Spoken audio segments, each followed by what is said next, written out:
Welcome to அம்மங்கா kitchen. நம்ம கிச்சனில் இன்றைக்கி பார்க்க போகிற ரெசிபி பன்னீர் யாக்னி.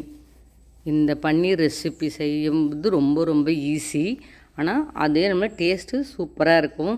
இது சப்பாத்தி கூட, கீ ரைஸ் கூட, எது கூட வேணாலும் ரொம்ப ரொம்ப டேஸ்டியாக இருக்கும். செய்கிறது ரொம்ப ரொம்ப சுலபமாக இருக்கும்.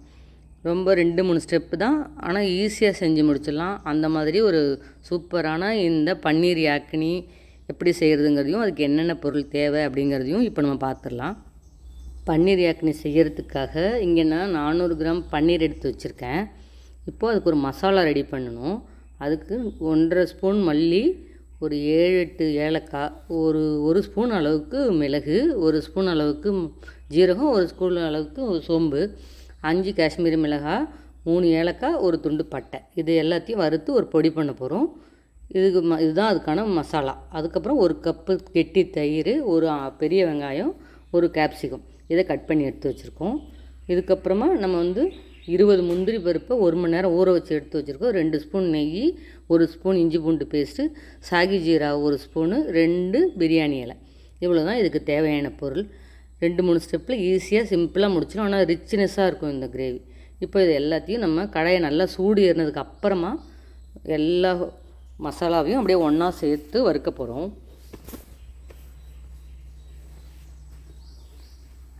ரொம்ப வறுபடணும்னு இல்லை, சட்டி சூடு ஏறி லேசாக கொஞ்சம் வெடிக்க ஆரம்பித்த உடனே நம்ம எடுத்து தட்டுக்கு மாற்றிக்கிட்டால் போதும்.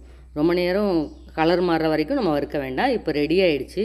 இதை பிளேட்டுக்கு மாற்றி ஆற வச்சிடலாம். அது அப்படியே இருக்கட்டும்.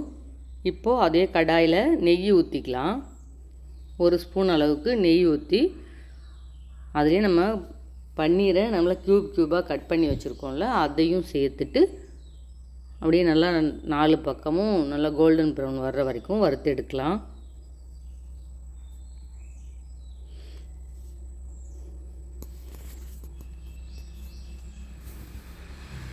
இப்போது நல்லா இது மாதிரி கலரி கொடுத்தோம்னா இந்த மாதிரி ஒரு கோல்டன் ப்ரௌன் கலருக்கு பன்னீர் நல்லா பொரிஞ்சு வரும்.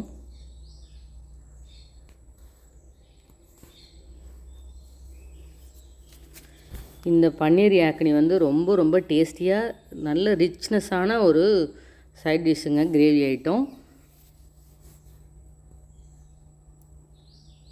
இது நல்லா பொரிஞ்சு ரெடி ஆகிடுச்சு. இதை பிளேட்டுக்கு மாற்றிடலாம். நெய் இல்லாமல் வடிச்சிட்டு ஒரு பிளேட்டுக்கு இப்போ மாற்றிக்கிறேன். அதுக்கப்புறமா நம்ம கட் பண்ணி வச்சுருக்கிற கேப்சிகம், ஆனியன் இந்த மாதிரி ஷேப்பில் கட் பண்ணி எடுத்து வச்சுக்கோங்க. அதை சேர்த்துட்டு இப்போ நம்ம அது ரொம்ப வதங்கணும்னு இல்லை, சும்மா ஒரு 4-5 பெரட்டினோம்னாலே அது கரெக்டாக இருக்கும். அவ்வளோ நேரம் பெரட்டி எடுத்துக்கலாம். நம்ம இந்த மாதிரி கரெக்டாக ரெடி ஆகிடுச்சு. இது அப்படியே இதையும் அந்த பன்னீரோடு சேர்த்து வச்சிடலாம். இப்போ மிக்ஸி ஜாரில் ஒரு 5-6 கியூப் பன்னீரை சேர்த்துட்டு அது கூட ஊற வச்ச 20 முந்திரி 1 மணி நேரம் ஊற வச்சலாம், அதையும் சேர்த்துட்டு 1 கப் கெட்டி தயிர், இது 3ஐயும் நல்லா நைஸாக அரைச்சி எடுத்துகிட்டு வர போகிறோம். இதுக்கப்புறம் நம்ம அதே கடாயில் எண்ணெய் கொஞ்சம் சேர்த்துக்க போகிறோம். ஒரு 2 ஸ்பூன் அளவுக்கு எண்ணெய் சேர்த்துக்க போகிறோம். எண்ணெய் காஞ்சதுக்கப்புறம் நம்ம அரைச்சி வச்சுருக்கிற இந்த பேஸ்ட்டை ஊற்ற போகிறோம். நம்ம முந்திரி பருப்பு எல்லாம் சேர்த்து அரைச்சிருக்கோம்ல தயிரோடு, அதை சேர்த்து இப்போ கிளறி கொடுக்க போகிறோம். இப்போது நல்லா கலந்து விடுவோம்.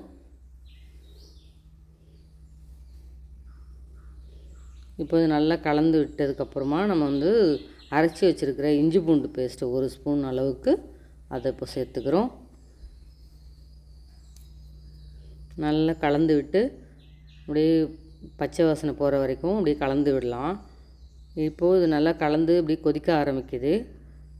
இந்த ஸ்டேஜில் நம்ம வேறு ஒரு கடாயில் இல்லை ஏதாவது தாளிப்பு கரண்டியில் நம்ம கொஞ்சமாக எண்ணெய் சேர்த்து, எண்ணெய் காஞ்சதுக்கப்புறமா நம்ம எடுத்து வச்சுருந்த சாகி ஜீராவை சேர்த்துக்கலாம். சாகி ஜீரா வெடிக்க ஆரம்பித்ததுக்கப்புறம் நம்ம பிரியாணி இலையும் சேர்த்து நம்ம இப்போ 2ஐயும் வறுபட எடுத்துக்கலாம். சாகி ஜீரா நல்லா வெடிக்கும்.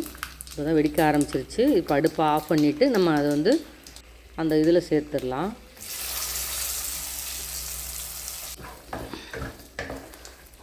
இப்போது நல்லா கலந்து விட்டு அப்படியே கொதிக்க விட்டுடலாம். இதுக்கப்புறம் இதில் வந்து நம்ம வந்து இன்னும் உப்புலாம் சேர்க்கணும். இதுக்கு முன்னாடி நம்ம தண்ணி ஒரு 300 ml அளவுக்கு தண்ணி ஊற்றிடலாம். தண்ணி ஊற்றி நல்லா கலந்து விட்டுருவோம். முந்திரிலாம் சேர்த்துருக்கிறதால சீக்கிரமே அது கெட்டியாகிடும். அதனால் தண்ணி கொஞ்சம் பார்க்க லிக்விட் ரொம்ப தண்ணியாக இருக்குலாம் யோசிக்க வேணாம். முந்திரி சேர்க்கறதால சீக்கிரமே கெட்டியாகிடும். இதுக்கப்புறம் நம்ம உப்பு சேர்க்க போகிறோம். இந்த அளவுக்கு உப்பு சேர்த்துக்கிறோம். இதில் காரத்துக்கெலாம் எதுவுமே இல்லை பாருங்களேன். நம்ம அரைக்கிற அந்த மசாலா பொடி மட்டும்தான். அதில் இருக்கிற மிளகு இது மட்டும்தான். நம்ம மிளகாத்தூள் போடுறதில்ல, மிளகாயும் போடுறதில்ல பாருங்களேன். ஆனால் கிரேவி அருமையாக இருக்கும். இப்போ இந்த மாதிரி கொரகொரப்பாக நம்ம அந்த மசாலா வறுத்து அரைச்சிட்டு வந்துட்டோம். அதுலேருந்து இப்போ 2 ஸ்பூன் அளவுக்கு அதில் சேர்த்துக்கலாம். சேர்த்துட்டு நல்லா கிண்டி விட்டுருங்க. நல்லா கலந்து விட்டு கொதிக்க விட்டுடலாம். எவ்வளோ குயிக்காக முடியுது பாருங்கள். சீக்கிரம் ரெடி ஆகிடும். ஆனால் டேஸ்ட்டும் சூப்பராக இருக்கும். எல்லோரும் விரும்பி சாப்பிடுவாங்க. அந்தளவுக்கு டேஸ்ட் இருக்கும். இதை நல்லா கலந்து விட்டாச்சு. இதுக்கப்புறம் நம்ம வந்து பொரித்து வச்சுருக்க பன்னீர், அந்த ஆனியன், கேப்சிகம் எல்லாத்தையும் அதில் சேர்த்துட்டு நல்லா கலந்து விட்டு நல்லா கலந்து விட்டுட்டு இதுக்கப்புறம் மூடி போட்டு ஒரு 10 நிமிஷம் அப்படியே மீடியம் ஃப்ளேமில் கொதிக்க விட்டுற வேண்டியது தான். இடையில வேணால் ஒரு டைம் நம்ம கொதிக்க விடும்போது கிண்டி விட்டுட்டு மூடி போட்டுற வேண்டியது தான். இப்போ 10 நிமிஷம் ஆயிடுச்சு. இப்போ பாருங்கள், நம்ம ஊற்றின எண்ணெய், அந்த நெய் எல்லாம் சேர்ந்து மேலே அப்படியே வந்துருச்சு. நம்மளோட யாக்னி பன்னீரும் ரெடி ஆகிடுச்சு. நல்ல இந்த மாதிரி ஸ்டேஜில் நம்மளோட இந்த யாக்னி பன்னீர் கிரேவி ரெடி ஆகிடுச்சு.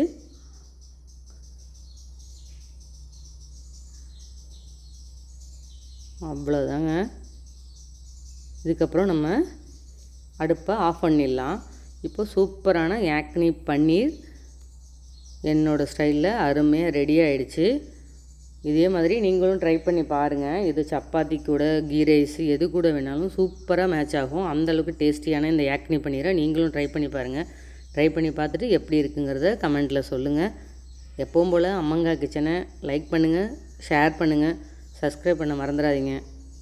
கூடவே இந்த ஆளுங்கிற பட்டனையும் தட்டி வச்சுருங்க. அப்போ தான் நான் போடுற வீடியோ உங்களுக்கு உடனே நோட்டிஃபிகேஷனாக வரும். நன்றி, வணக்கம்.